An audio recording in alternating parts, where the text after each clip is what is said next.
Bueno, vamos a continuar con nuestras clases del libro de Apocalipsis y en esta oportunidad solo quería reforzar aquello que se dijo la vez anterior porque me parece que sí hay que reforzarlo. Entonces, la clase anterior vimos acerca del Apocalipsis 14:15 que decía: y del templo salió otro ángel clamando a gran voz al que estaba sentado sobre la nube: mete tu hoz y ciega, porque la hora de cegar ha llegado, pues la mies de la tierra está madura. Y el que estaba sentado sobre la nube metió su hoz en la tierra y la tierra fue cegada. Eh, Nada más para recordar que este que está sentado en la nube es el Señor Jesucristo. Y tiene una hoz en su mano porque ya va a cegar la tierra. Y no debemos olvidarnos también que en la clase anterior el Señor Jesús nos había dejado una parábola, que Él decía que era semejante al asunto del cegar de los últimos días. Y esta parábola se llama la cizaña y el trigo, o el trigo y la cizaña. Pero en todo caso podríamos mirarla de la clase anterior o la lectura bíblica que está en Mateo 13 del 24 al 43. Pero lo que me llama aquí la atención era que cuando nos explicaba el Señor acerca de la parábola del trigo y la cizaña, Él decía que el mundo era el campo, que la semilla que ellos sembró era los hijos del reino y que la cizaña que había sembrado el maligno mientras los labradores dormían eran los hijos del maligno. Pero cuando él manda a los segadores para cegar, él dice que vayan no al mundo a recoger lo sembrado, sino vayan a su reino a recoger lo sembrado. No se olviden también que igual vimos la vez anterior que era su campo, ¿no? Que él era el dueño de aquel lugar en donde se iba a sembrar esta buena semilla y que el enemigo sembró la mala. Pero en todo caso, habíamos visto también que el Señor Dios les había dicho a los segadores que no corten la cizaña, porque la cizaña y el trigo ya habían dado la hierba, ya había salido y también había dado el fruto. Entonces nosotros decíamos que ya mirando el fruto ya podríamos saber cuál es el trigo y cuál es la cizaña, y tranquilamente podríamos cortar la cizaña y dejar solamente el trigo. Pero el dueño de la era, que es el Señor, había dicho a los segadores: no lo corten, no lo corten, dejen hasta el momento de la siega, cuando ya esté madura. Es decir, que antes de la siega, del tiempo en el cual ha madurado completamente, ya se podía ver los frutos. Y los frutos podrían aún inclusive engañarnos, como vimos la vez anterior. Entonces, quería reforzar aquello, porque también habíamos visto en la clase anterior que en Primera de Pedro decía: porque es tiempo de que el juicio comience por la casa de Dios. Y eso decíamos que esa era la era, o ese era el reino del Señor Dios en donde había sembrado el trigo, y el juicio iba a empezar por ahí. Y si primero comienza por nosotros, ¿cuál será el fin de aquellos que no obedecen al Evangelio de Dios? Y si el justo con dificultad se salva, ¿en dónde parecerá el impío y el pecador? Y más que todo, Mateo 25:32, que decía: y serán reunidas delante de él todas las naciones, y apartará los unos de los otros, como aparta el pastor las ovejas de los cabritos. Entonces también habríamos dicho la vez anterior que era este el tiempo de la siega, y es decir, que era el tiempo del arrebatamiento, porque el momento en el que el Señor Jesús está en las nubes y tiene su hoz para cegar el trigo es el momento del arrebatamiento, además de que dice que el trigo lo va a poner en sus graneros, y los graneros pues están en los cielos, por ende era el arrebatamiento. Y esto nos traía mucho a colación, y por eso quería reforzar un poco. Miren, Mateo 13:41 dice: enviará el Hijo del Hombre a sus ángeles y recogerán de su reino, es su reino, no es el mundo, a todos los que sirven de tropiezo y a los que hacen iniquidad, y los echarán en el horno de fuego. Allí será el lloro y el crujir de dientes. Ahora miren, en su reino, en su propiedad, donde él vino a sembrar el trigo, que son los hijos del reino, dice que ahí, en ese lugar, hay alguien que sirve de tropiezo o hay alguien que hace iniquidad. Ahora fíjese en el libro de los Hechos cómo nos corrobora. El apóstol Pablo está hablando a la iglesia de Éfeso y les dice así: Hechos 20:29, porque yo sé que después de mi partida entrarán en medio de vosotros lobos rapaces. Mire, ahí está la comunidad de Éfeso, al cual está hablando el apóstol, y le dice que cuando él se vaya, cuando él les deje ya independientes en ese lugar, la iglesia independiente, él les advierte y les dice que él sabe, él está seguro que va a suceder eso, no es un supuesto, sino que él dice, estoy seguro que esto va a pasar. Y que en esa comunidad van a entrar, es decir, van a venir de fuera gente, y dice, entrarán en medio de vosotros lobos rapaces, que no perdonarán al rebaño. Pero ¿cómo es posible que no se puedan dar cuenta de que son lobos rapaces los que ingresan a esa comunidad? Pero bueno, ya lo vamos a ver después. En el 30 dice, y de vosotros mismos se levantarán hombres que hablen cosas perversas para arrastrar tras sí a los discípulos. Y miren, de la misma comunidad, de la misma iglesia, no solo vienen de fuera, sino que de la misma iglesia se van a levantar. Y los cataloga el apóstol Pablo aquí como hombres perversos. Y el fin de estos hombres perversos que se levantan de la misma congregación es simplemente que quieren arrastrar para sí a los discípulos. Es decir, siempre va a haber un asunto de pleito y del que yo quiero quedarme con las personas y todo aquello que aún inclusive ahora o algún tiempo atrás ya lo habíamos estado viendo. Entonces siempre va a haber estas disputas de la gente que ha nacido en las mismas congregaciones y que quieren para sí mismo su grupo y se dividen en las iglesias y todo lo demás. Pero esto el apóstol Pablo ya nos lo enseñó. Pero como les digo, ¿cómo es el asunto de que en el reino del Señor Dios, hay gente que sirva de tropiezo o hay gente que hace iniquidad ahí en la misma iglesia? Y como dice el apóstol Pablo, que vienen de fuera o se levantan de mismo dentro de la iglesia, estas personas que son lobos rapaces, son hombres perversos que lo único que quieren arrastrar a los discípulos. Ahora mire, Mateo 7:21 dice, no todo el que me dice Señor, Señor entrará en el reino de los cielos, sino el que hace la voluntad de mi Padre que está en los cielos. Muchos me dirán en aquel día, Señor, Señor, ¿no profetizamos en tu nombre y en tu nombre echamos fuera demonios y en tu nombre hicimos muchos milagros? Y entonces les declararé, nunca os conocí, apartados de mí, hacedores de maldad. Ahora mira, aquí viene el punto clave. Porque estamos hablando de la congregación, estamos hablando de gente que viene de fuera, disfrazada, que como lobos, que son lobos, mejor dicho, disfrazados de ovejas, y vemos como gente de la misma congregación también se va a levantar. ¿Y por qué dice el Señor Dios en Mateo 13:41 que sirven de tropiezo o hacen iniquidad? Pues ahí está la clave. En Mateo 7, del 21 al 23, el Señor dice que en aquel día, que es el día en el cual viene el Señor Jesús para llevar, y como habíamos visto también, el día en el cual el Señor viene para hacer juicio con su casa primeramente, con su iglesia, porque es necesario que el juicio de Dios empiece por la casa de Él. Entonces cuando Él viene, que es lo que estábamos viendo ahorita, que Él va a enviar a los ángeles y a cegar de su reino a todos, entonces ahí va a ser la división. ¿Y cómo es posible que haya hombres o gente que sirven de tropiezo o hacen iniquidad? Bueno, por lo que acabamos de leer en el 22 de Mateo 7, porque hay personas que se van a parar en aquel día en el cual el juicio de Dios viene para con la iglesia. Hay personas que en aquel día le van a decir cara a cara al Señor Jesús, pero si profetizamos, o sea, si nosotros vemos en una iglesia a alguien que está profetizando, que es un profeta, que hace muchas cosas y aún inclusive se pueden cumplir aquellas cosas, ¿cómo vamos a decir nosotros que esa persona es alguien que sirve de tropiezo o hace iniquidad?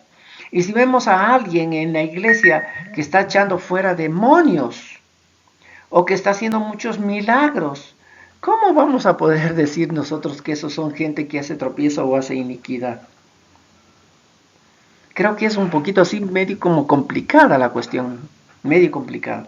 Pero algunas clases anteriores también habíamos visto cómo el Señor Dios nos había enseñado a través de Deuteronomio, cuando Él nos dice que se levantarán profetas que hablarán profecía, y el Señor nos había dicho en Deuteronomio si esta profecía sí se llega a cumplir, sí se cumple, pero que deberíamos estar pilas nosotros, porque aun cuando se cumpla la profecía que aquel profeta haya dicho, si aquello nos insta en alejarnos del Señor Dios, Él nos había dicho no lo crean, no le hagan caso, no le sigan. Porque el fin de esa profecía, el fin de esas cosas milagrosas que pueden llegar a suceder, nos van a alejar del corazón sincero para con nuestro Dios. Entonces Él dice que no es de parte de Dios, así que huyen de ahí. Entonces yo miro a aquellas personas que en este último día, aun cuando estaban en la iglesia, aun cuando formaban parte de ella, en aquel día en el cual el Señor viene ya para hacer juicio a su casa, ellos le van a decir: profetizamos, echamos fuera demonios, hicimos muchos milagros, pero sin embargo todo aquello que hicieron instaba a que la gente se alejara de Dios y no que se acercara mucho más a Dios. Y ese es el punto clave en el que debemos estar pilas. Así que viene el Señor y corta a todos aquellos, y a los que sirven de tropiezo al fuego eterno, y a los otros a los graneros. Y eso es el arrebatamiento de la iglesia. Eso quería yo profundizar un poquito más en cuanto a esto. Y la segunda parte es aquello de el agar de la ira de Dios, que habíamos visto también en Apocalipsis 14, 19 y 20, porque las uvas ya están maduras y esas uvas maduras van a ser pisadas y van a formar parte del agar de la ira de Dios. Y habíamos dicho que el asunto de las uvas no era las personas como en el trigo, sino que ya era el asunto de la maldad de la gente. Y habíamos visto también como en los días de Noé, como en los días de Lot, la maldad fue tan grande que el Señor dijo: ya hasta aquí. Entonces el asunto de la madurez de las uvas es que la maldad ya está extrema, ya está a punto, ya no hay donde más, que la maldad es tan fuerte que es hora ya de cegar también y hacer vino, porque ese vino va a ser utilizado a partir del capítulo 16 del Apocalipsis. Ahora mire, para ahondar en esto y para fundamentar un poquito más en cuanto a esto, en la segunda de Pedro 2:5 dice lo siguiente: Dios tampoco perdonó a la gente malvada que vivía en tiempos de Noé, más bien les envió el diluvio y todos murieron. Ahora no dejen de mirar que ahí dice gente malvada. Dios salvó a Noé porque enseñaba a la gente a hacer el bien, y junto con Noé salvó a otros 7 personas. Además, Dios castigó a los que vivían en las ciudades de Sodoma y Gomorra, los quemó hasta dejarlos hechos cenizas para que sirvieran de ejemplo a lo que les pasaría a los malvados. Es el ejemplo de todo aquello que el Señor Dios va a mandar con su ira, porque ya ha llegado la maldad hasta lo máximo que el Señor dice: ya basta, ya es suficiente, así como fue en Noé y así como fue en Sodoma y en Gomorra con Lot también. Entonces dice que estas cosas sirven para que sirvan de ejemplo de los que pasaría a los malvados. El 7 y el 8 dice: pero a Lot no lo quemó, pues era un hombre bueno. Aunque Lot vivía en esas ciudades, todos los días sufría mucho al ver y oír las maldades que esa gente cometía. Todos los días veía a la gente malvada hacer cosas terribles, y dice que eso le causaba mucho sufrimiento. Y nada más es cuestión de ver ahora nuestro mundo, no solo nuestra ciudad, sino nuestro mundo entero. Como ahora aún inclusive las legislaciones de las diferentes ciudades y de los diferentes países, ahora aquello que antes era malo, ahora ya pues legislativamente ya es bueno. Entonces antes, por dar un ejemplo, antes no se miraba con frecuencia el asunto de la homosexualidad en las calles tan abiertamente, pero después de que hubo todo esto y que ya la legislación les puso como gente que podía hacerlo donde quiera, aún inclusive ya no era de llamarles ni ellos ni ellas, sino ellas, y así se inventó ahora el mundo. Y ahora podemos ver esto de la homosexualidad como si nada pasara por las calles, y tú miras lo que antes no se miraba, con hombres, mujeres con mujeres, y la cosa es terrible. Otra de las cosas también aquí en nuestra ciudad de Quito, en nuestro país de Ecuador, también se puede ver que antes uno iba por las calles y olía cigarrillo. Yo no sé a quién está fumando, pues deberían fumar lejos, ya que es dañino el asunto del humo del cigarrillo, pero ahora ya casi no se huele humo del cigarrillo. Ahora es tan común que estés caminando por las calles y de pronto viene un aroma a hierba, porque hay gente que se está drogando con marihuana, y como ya pueden hacerlo, si tienen 10 gramos, pues la policía no puede cogerlos presos, así que pueden estar fumando tranquilamente por las calles, en donde quiera. Pueden hacerlo hasta 10 gramos, y la gente fuma por las calles, y tú vas caminando en donde quiera y ya hueles a hierba y ya ves que la gente pasa fumando aquello. y ya es tan natural. Entonces, aún inclusive aquello que antes era malo, ahora ya es bueno, ahora ya es permitido. Entonces dice que va a llegar la maldad a tal punto que el Señor Dios dirá, ya suficiente, las uvas han madurado, es decir, la maldad ha crecido a tal punto que es hora de darles una cucharada de su propia medicina, y eso es lo que vamos a estar viendo en Apocalipsis desde el 16 en adelante. Ahora veamos del 15, porque esto es el preludio de todo lo que va a suceder luego en el 16. Dice, vi en el cielo otra señal grande y admirable, 7 ángeles que tenían las 7 plagas postreras, porque en ellas se consumaba la ira de Dios. Y miren que aquí ya nos está hablando que esto es el final, porque postreras también quiere decir últimas, no solamente que vienen una después de la otra, y en esta postrera y luego después va a venir algo más postrero, no, sino que esta palabra que se utilizó para traducir postreras, también pudiera haber utilizado para traducir, estas son las últimas. O sea, con esto, estas son, ya no va más. Y además de la palabra consumaba, porque dice que con estas postreras se consuma la ira de Dios, esta palabra consumar también quiere decir llevar a cabo totalmente algo, es decir, se acabó. Con esto que vamos a hacer, se terminó.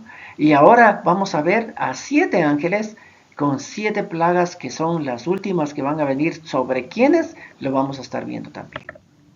15.2 dice, vi también como un mar de vidrio mezclado con fuego, y a los que habían alcanzado la victoria sobre la bestia y su imagen y su marca y el número de su nombre, en pie sobre el mar de vidrio con las arpas de Dios. Y estos son los redimidos. Y miren que primero vimos cómo el Señor Jesús en las nubes con una hoz va a cegar y va a llevar a todos aquellos que forman parte de su iglesia o de su reino. Y luego de ello va a venir este asunto de los ángeles con las 7 últimas plagas, pero antes de que suceda cualquier cosa, ya el apóstol Juan está viendo en el sello todos los redimidos, todos aquellos que son redimidos y que ya están en los cielos y que están con arpas, es decir, que están alabando y cantando al Señor Dios porque ya llegó la hora de estar con Él. 15.3 dice, y cantan el cántico de Moisés, siervo de Dios, y el cántico del Cordero, diciendo, y esto es genial, porque fíjese que allá arriba en el cielo, todos estos redimidos que han salido de la tierra, que han sido cegados, y ya no son solamente los judíos, ni son solamente los gentiles, porque aquí se unen los dos. Tanto cantan el cántico de Moisés como también el cántico del Cordero, las dos cosas. Y habíamos visto también cuando estudiamos acerca de los 144,000, que de pronto pueden ir a verlo, pero veíamos que eran de las 12 tribus de Israel, pero que también seguían al Cordero. Eso quiere decir que eran judíos, pero eran cristianos que seguían al Cordero. Y aquí podemos ver la consumación. Están judíos y cristianos en el cielo, porque ese es el reino de Dios que ha sido ya arrebatado, que ha sido cegado, y los dos van a cantar cánticos tanto de Moisés como cánticos del Cordero. Y este cántico que se está escuchando y que escucha el apóstol Juan, nos lo va a transcribir. Y esto es lo que dice el cántico. Grandes y maravillosas son tus obras, Señor Dios Todopoderoso. Justos y verdaderos son tus caminos, Rey de los santos. ¿Quién no te temerá, oh Señor, y glorificará tu nombre? Pues solo tú eres santo, por lo cual todas las naciones vendrán y te adorarán, porque tus juicios se han manifestado. O sea, ya llegó el juicio de Dios, y ellos ya están en el cielo, y es hora de cantarle al Señor y alabarle al Señor, porque lo que Él ha prometido y ya se ha cumplido. 15.5 dice, después de estas cosas miré y aquí fue abierto en el cielo el templo del tabernáculo del testimonio. Y ahí está el famoso templo que en el libro del Éxodo 25:40 habíamos visto que el Señor Dios le dijo a Moisés que lo hiciera. Y dice en el 25:40 del Éxodo, mira y hazlo conforme al modelo que te he mostrado en el monte. Cuando él subió al monte, el Señor le dijo, mira, y tal como tú miras, vas a hacer abajo. Y yo sé que no son el mismo material que se usó en el cielo, van a usar en la tierra, pero algo semejante o algo que se pueda mirar y se pueda decir algo como esto está en los cielos. Y el Señor Dios lo estaba dando a Moisés aún en el libro del Éxodo, y ahora Juan lo está viendo en el cielo tal cual es el templo, el tabernáculo del Señor allá arriba en los cielos. 15.6 dice, y de ese templo, de ese tabernáculo, salieron los 7 ángeles que tenían las 7 plagas, vestidos de lino limpio y resplandeciente y ceñidos alrededor del pecho con cintos de oro. Y uno de los 4 seres vivientes dio a los 7 ángeles 7 copas de oro llenas de la ira de Dios que vive por los siglos de los siglos. Y esto también lo podemos ver igual en el libro del Éxodo, que igual el Señor Dios habló con Moisés y les dijo, mira, vamos a tener una tribu que va a ser la tribu sacerdotal. Y ellos se van a vestir de esta manera. Y el Señor Dios les dijo cómo tenían que verse vestido. Pero mire que da la casualidad que aquí en el 15:6 que hemos visto del Apocalipsis, tienen una vestimenta, estos ángeles que salen del templo de Dios. Y da la casualidad que esta vestimenta el Señor Dios también le había dicho al pueblo judío que la tuviera. Y esta vestimenta que es de lino, con un cinto ceñido, porque los sacerdotes usualmente usaban vestimenta de colores todos los días y podían ingresar hasta el lugar santo con esta vestimenta de colores todos los días, que era su ritual diario. Pero había un día en el año en el cual el Señor Dios le había dicho a Moisés que este día no iban a utilizar la vestimenta de colores, sino que se iban a vestir todos de lino, desde los pies hasta la cabeza, y tenían un cinto también puesto. Levítico 16:34 dice, y esto tendréis como estatuto perpetuo para hacer expiación una vez al año por todos los pecados de Israel. Y este es el día de la expiación, el día de Yom Kippur, que aún todavía lo celebran el pueblo judío. Y el sacerdote es el único día que podía hacer esto. Expiación quiere decir que es la eliminación de la culpa o pecado a través de un tercero. Y holocausto es el sacrificio de animales cuyo cuerpo es completamente consumido por el fuego como ofrenda. Y esto tenían que hacer ese único día el sacerdote, el sumo sacerdote, vestido de lino, todo de blanco, tenía que hacer expiación por él y expiación por el pueblo, y tenía también que presentar holocausto por él y holocausto por el pueblo. Ya ven que expiación es eliminación de culpa o pecado a través de un tercero, y el holocausto es solo una ofrenda. Y esta era la única y exclusiva vez en el año que con este sacrificio y con este holocausto que él había hecho, con la sangre que cogían, el sumo sacerdote podía entrar al lugar santísimo. Y en el lugar santísimo bajaba la nube y cubría ese lugar. Y el sacerdote podía entrar con esa sangre a este lugar, al propiciatorio, y rociar la sangre de este sacrificio, de este día, en el lugar santísimo, el único día. Así que estas vestimentas que acabamos de ver son las vestimentas que nos están mostrando en los cielos. Los ángeles que están ahí en los cielos y que van a salir con estas copas de la ira de Dios tienen las vestimentas de los sacerdotes que utilizaban el día de la expiación. Y esto yo pienso que esto tiene que decirnos algo, y esto es lo que vamos a ver también después.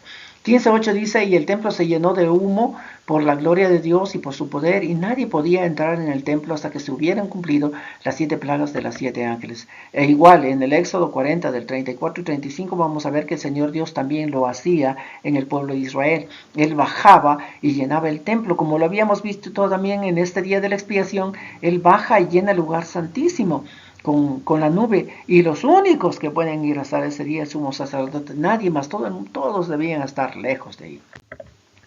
Y para terminar esta clase solamente queremos dejar al profeta Jeremías con esta reflexión en Jeremías 10:24, que dice, corrígeme, oh Jehová, con medida, no en tu ira, no sea que me aniquiles. Y eso decía el profeta Jeremías, hablando en carne propia y en el pueblo de Israel que ha pecado.